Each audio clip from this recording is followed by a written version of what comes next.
सुप्रभात बच्चों, हिंदी की ऑनलाइन कक्षा में आप सबका पुनः स्वागत है। आज मैं बच्चों आपको 10 आमों की कीमत की कहानी पढ़ाने जा रही हूँ। यह कहानी श्री R.K. नारायण की लिखी हुई है। यह कहानी स्वामी के जीवन पर आधारित है। स्वामी एक करैक्टर है, एक पात्र जिसको लेकर उन्होंने कई कहानियाँ लिखी। इसी पर उन्होंने एक उपन्यास भी लिखा था जो बहुत चर्चित हुआ।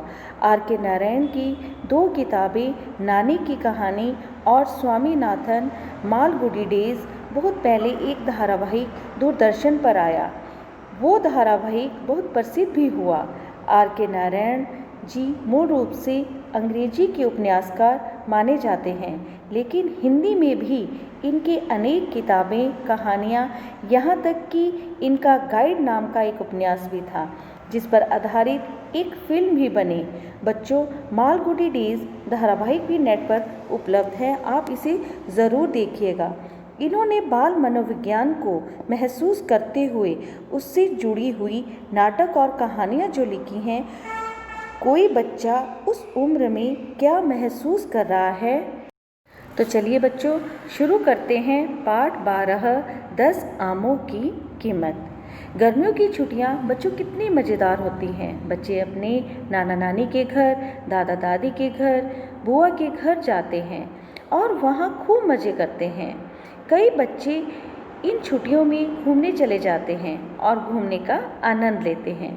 वैसे इस पाठ में स्वामीनाथन को भी गर्मी की छुट्टियां हुई थी।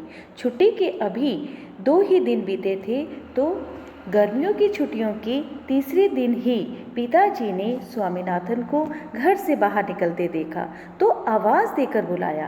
पिताजी छोटे आंगन में धोती बनियान पहने खड़े थे। स्वामी को उन्हें इस पोशाक में देखना अच्छा नहीं लगता था। बच्चों, पोशाक माने वेशभूषा, क्योंकि इसका मतलब होता था कि वे निकट भविष्य में बाहर जाने वाले नहीं हैं। स्वामीनाथन अपने पिता को अनुशासन में देखते हुए उनसे बहुत घबराता था। पिताजी हमेशा स्वामीनाथन को अनुशासन की ही बातें सिखाते थे। अनुशासन की बात सीखना और अनुशासन में रहना बच्चों बहुत अच्छी बात है और हमें बच्चों को हमेशा अनुशासन में ही रहना चाहिए। तभी पिताजी ने कहा, कहाँ जा रहे हो? कहीं भी नहीं। कल शाम इस वक्त कहाँ थे? यहीं था। तुम झूठ बोल रहे हो, तुम यहाँ नहीं थे और अब बाहर नहीं जाओगे, बैठकर पढ़ो। पिताजी ने पास खड़े स्वामीनाथन को पुस्तकें झाड़ने और मेज साफ करने का आदेश दिया। स्वामीनाथन बड़ी फुर्ती से किताबों की धूल झाड़ने लगा। फुर्ती माने तेजी से। वह मन ही मन सोच रहा था कि यदि छुट्टियों में भी पढ़ाई करना ज़रूरी है तो छुट्टियां दी ही क्यों जाती हैं। आधे घंटे के बाद स्वामीनाथन पिताजी के कमरे में स्लेट पेंसिल लेकर तैयार बैठा था। पिताजी ने गणित की पुस्तक खोल रखी थी और उन्होंने लिखवाया, राम के पास 10 आम हैं जिनसे वह 15 आने कमाना चाहता है। कृष्ण को सिर्फ 4 आम चाहिए। कृष्ण को कितना पैसा देना पड़ेगा? आमों की बात सुनकर उसके मुंह में पानी आ गया। उसकी समझ में नहीं आया कि राम ने 10 आमों की कीमत 15 आने क्यों रखी है। राम किस तरह का आदमी था? तो आपने यहाँ देखा कि स्वामीनाथन जो था वो स्लेट लेकर तैयार बैठा था। बच्चों, पहले के ज़माने में स्लेट में भी काम किया जाता था और यहाँ पर एक शब्द आया है 15 आने। 15 आने पर थोड़ा सा हमें समझना पड़ेगा कि आना जो है ये भारतीय रुपया एक, इसके 2 रूप आपको देखने को मिलेंगे।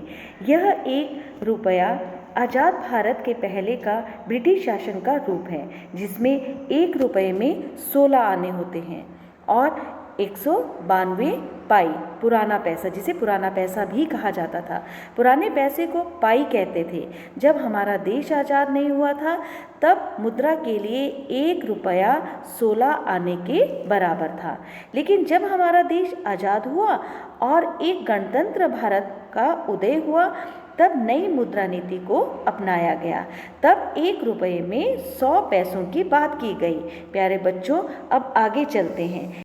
पिताजी ने अखबार से नज़र उठाकर पूछा, तुमने सवाल कर लिया? पिताजी, क्या आप बताएंगे कि आम कच्चे थे या पके हुए? पिताजी कुछ क्षण उसे देखते रहे, फिर बोले, पहले सवाल हल करो, बाद में बताऊंगा कि आम कच्चे थे या पके हुए। स्वामीनाथन को लगा वह बिल्कुल लाचार है। लाचार माने विवश या मजबूर। काश पिताजी बता देते कि राम कच्चे आम बेच रहा था या पके हुए। बाद में उन्होंने बताया भी तो वह किस काम का। उसे पक्का विश्वास था कि सवाल की इसी जवाब में सारी समस्या की कुंजी है। कुंजी माने हल। 10 कच्चे आमों के लिए 15 आने की मांग करना एकदम गलत है।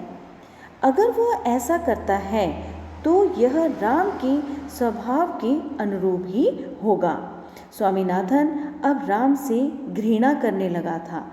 घृणा माने नफरत, और उसमें कई दुर्गुण भी देखने लगा था। दुर्गुण माने बुराई या अवगुण, या उसे दोष भी कहा जाता है। स्वामीनाथन को गुस्सा आ गया।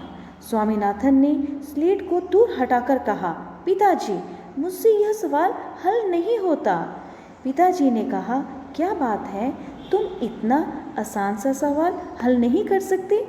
हमें स्कूल में यह नहीं पढ़ाया जाता। पिताजी ने कहा, स्लेट इधर लाओ, मैं अभी तुमसे जवाब निकलवाता हूँ। स्वामीनाथन बड़ी उत्सुकता माने जिज्ञासा से किसी चमत्कार की प्रतीक्षा करता रहा। प्रतीक्षा माने इंतजार। पिताजी ने सवाल को मन में पढ़ा और पूछा, 10 आमों की कीमत कितनी है? स्वामीनाथन ने सवाल पर नज़र डालकर यह जानना चाहा कि उसके किस हिस्से में जवाब छिपा है, और फिर बोला, पता नहीं। तुम 1 नंबर के बुद्धू हो, पढ़ो, सवाल पढ़ो। राम ने 10 आमों की कितनी रकम मांगी?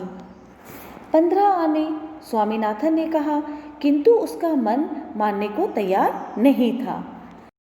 देखो स्वामी, मन तो करता है कि तुम्हारी खूब मरम्मत करूं।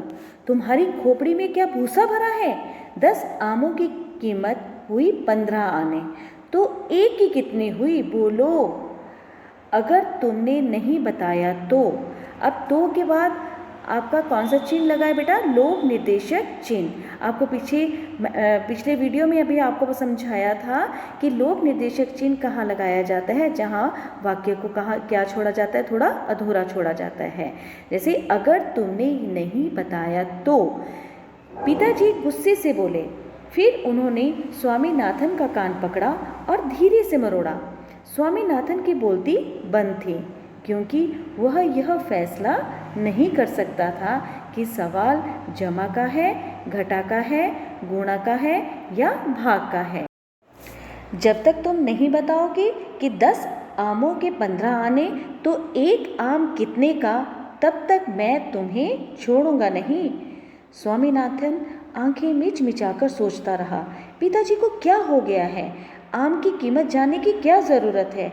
यदि पिताजी जानना ज़रूरी समझते हैं तो वे बाजार जाकर पूछ क्यों नहीं आते?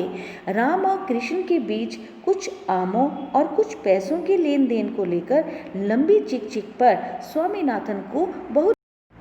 पिताजी ने यह कहकर हार मान ली। 1 आम की कीमत होगी 15/10। अब यहाँ पर 15/10 माने 15/10। अब इसे सरल करो। स्वामीनाथन ने देखा कि उसे गणित के भयानक क्षेत्र में धकेला जा रहा है। पिताजी, मेरी स्लेट दीजिए, मैं अभी निकालता हूँ, स्वामीनाथन बोला।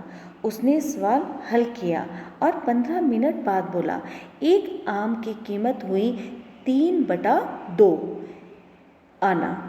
उसे उम्मीद थी कि उत्तर गलत बताया जाएगा, किंतु पिताजी ने कहा, बहुत अच्छे, इसे भी सरल करो।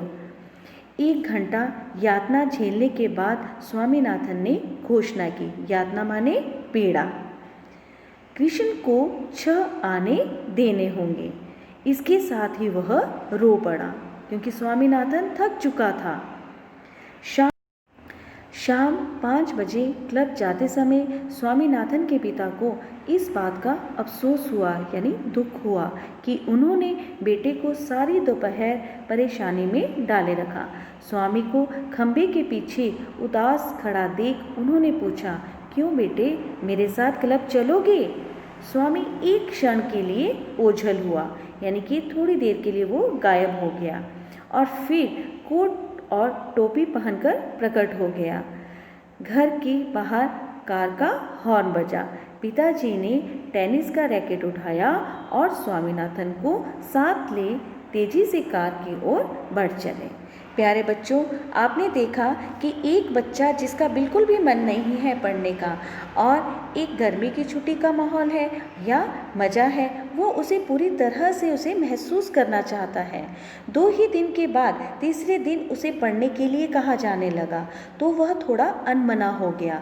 बहुत ही आसान सवाल जो कि 2 मिनट में हल कर सकता था, उसे बिना मन के कितना समय लगा। उसे डांट भी खानी पड़ी और मार भी खानी पड़ी, लेकिन बच्चे तो बच्चे होते हैं। अंत में जब उसे अपने पिताजी का प्यार मिला तो वह दिन भर की सारी डांट और सारी थकान क्या हो गया, भूल गया और खुश होकर अपने पिताजी के साथ चल